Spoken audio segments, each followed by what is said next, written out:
Good morning students.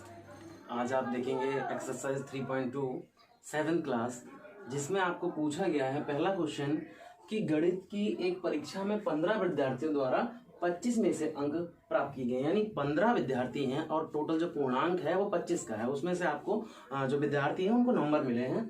अंक निम्न है, 19 है, 25 है, वो हम डेटा देख लेते हैं। यहाँ पर लिखा हुआ है इन आंकड़ों के बहुलक और माध्यक ज्ञात कीजिए, क्या ये समान है। तो आपको बताना ही है कि बहुलक ज्ञात करना है और माध्यक ज्ञात करना है। तो आपको पता भी तो होना चाहिए कि बहुलक होता क्या है या माध्यक होता क्या है। यहाँ अगले क्वेश्चन में माध्य भी ज्ञात कराया जाएगा, तो मैं इसी क्वेश्चन में आपको तीनों चीजें करा दे रहा हूँ। यहाँ पर मैं माध्य और जोड़ दे रहा हूँ, मैं माध्य भी ज्ञात कर दूंगा जी।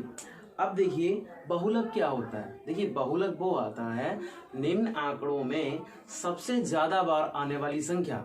यानी बहुलक क्या होती है स्टूडेंट्स, किन्हीं भी आंकड़ों में सबसे ज्यादा बार आने वाली संख्या बहुलक कहलाती है। और माध्यक बीच का प्रेक्षण, जो बीच का नंबर होगा। यानी हम सबसे पहले तो हमारा काम ये होता है इनको आरोही क्रम में व्यवस्थित करना होता है, तब हम देखेंगे कि सबसे बीच में कौन सा क्रम है। अब मैं आपको, और जो माध्य है, माध्य का मतलब होता है जितना भी आपके पास डेटा है उनका योग और बटा, यानी भाग दे देना है उन प्रेक्षणों की संख्या से। मान लीजिए आपके पास 5 संख्याओं का योग करना है, 10, 20, 30, 40, 50। कितने हो गए? 10, 20, 30, 40, 50। 5 होगी तो पांचों को प्लस करेंगे और 5 से ही डिवाइड कर देंगे। ये होता है माध्य। तो देखिए मैं पहला क्वेश्चन इसको बता रहा हूं। तो सबसे पहला जो हल है,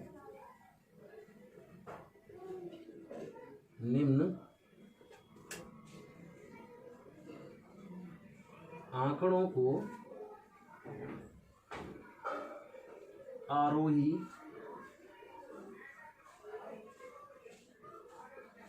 क्रम में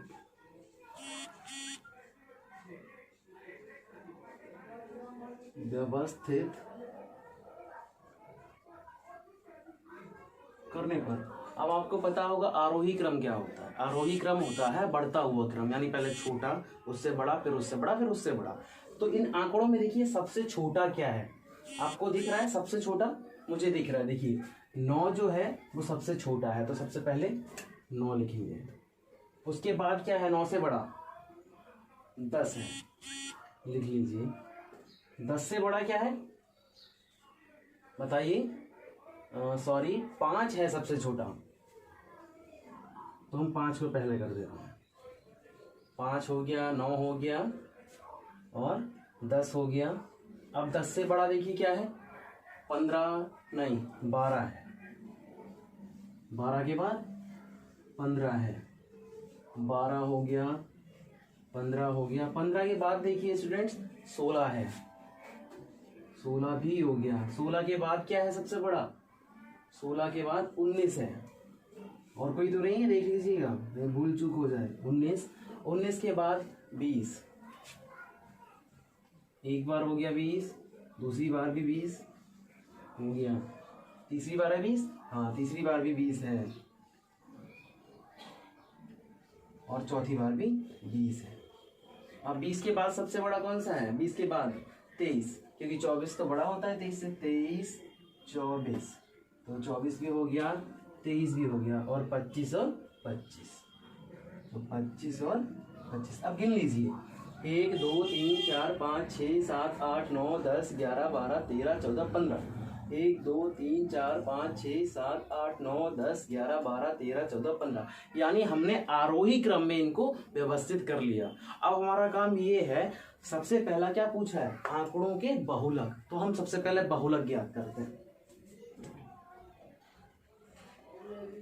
निम्न आंकड़ों का बहुलक।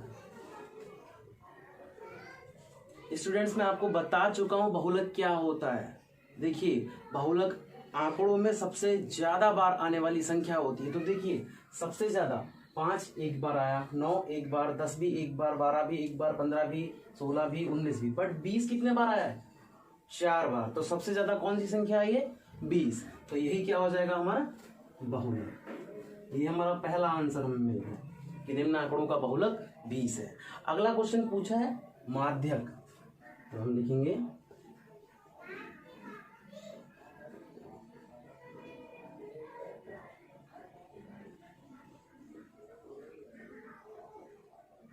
माध्यक, थोड़ी देर पहले ही मैंने आपको बताया माध्यक क्या होता है, बीच वाला प्रेक्षण, लिख देना।